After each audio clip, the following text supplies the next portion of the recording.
Open data across the country is a really exciting movement right now. The concept of open data is not new. It's as old as the first library in human civilization. Public resources being spent to inform local residents. But it's the change in scale that's becoming a change in kind, and increasingly governments all across the country and throughout the world are realizing that they can open up their digital vaults of information that was actually created from taxpayer dollars. And by giving that information back to people, they can help people accomplish shared goals. This data is helping to lower crime rates, improve education systems, fight climate change, and create jobs. A couple of great questions there. First, you don't need an open data policy to do open data per se. Again, since it is not a new concept, open data is really just information being given back to the people. There's lots of ways that governments are doing that now.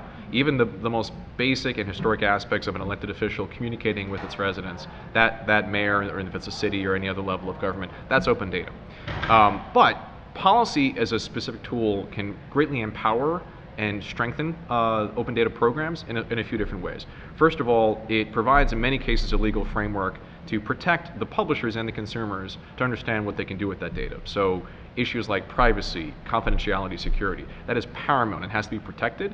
How do you pair that with an open data program? If someone's not as familiar with an open data, the use cases, they may be fearful of how to get started. So that's where one of the ways that policy can help.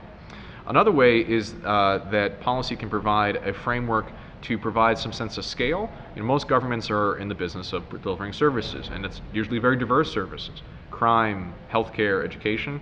So how do you figure out where to get started? And if you're publishing information, does it go to one place or many places? And what's the most effective scale to actually deliver that information to consumers, whether it be everyday families or very tech-savvy developers? And so that's where, again, policy can have a role to enable a organized structure to ensure that the program is most successful. In many ways, they already are. It's really just a question of how well they do it. So, even back to the founding of our country, the Constitution has open data requirements in it. They don't call it that. It could be just as simple as conduct a census. But really what that's talking about is providing that basic level of information back to people.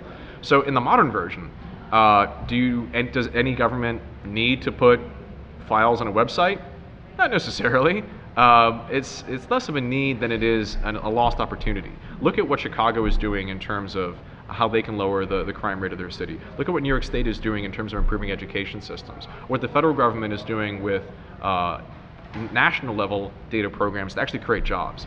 If a government doesn't want to take advantage of those programs, then it's a little crazy in my mind, because it's a very easy and quick opportunity to unlock a tremendous amount of economic and human potential that otherwise would be just lost and squandered. Yeah, lots of them. Data sharing and data consuming. There's a life cycle of open data. There's the generation, there's the liberation so people can start to access it, there is the consumption by businesses, and the ultimate end use, the consumption from people in their everyday lives. Every single one of those stages has different types of incentives. How do you get a brand new director of sustainability or a chief privacy officer or a manager in a Department of Environmental Health to want to share data? Well, it has to support the mission. So you have to have an alignment. Does data-driven government matter? How can that improve their goals and help them accomplish their objectives? At the next stage, how do you liberate it? This is where technology can become an enabler. How do you get businesses to want to consume it? What incentives do they have? Well, most businesses want to grow. So if you can say, hey, from a government perspective, hey businesses, here's free stuff. It'll help you make lots of money. Prove it to me, and then, if you can actually have some evidence, and by the way, there's tremendous evidence of businesses taking data and growing, well then that's a great incentive. And ultimately at the end goal, as much as I'm a data geek, the average person doesn't care about data. They want to get to work on time. They want their kids to be able to walk down a safe neighborhood. They want to eat at a restaurant that they know is not serving rats to people. That is where data can help protect and empower individuals, but it requires a translation layer. This has to be some innovator who can take this public information and improve lives, and that's where it is ultimately consumed. Socrata is the data experience company. We are supporting over 100 governments in the delivery of their open government goals. We have a number of products to help them achieve that. One of them is an open data portal, which helps governments liberate their content and overcome the traditional silos of digital data sharing and information, and then provide that as a platform where innovators can extract that information and use it in any number of products and services.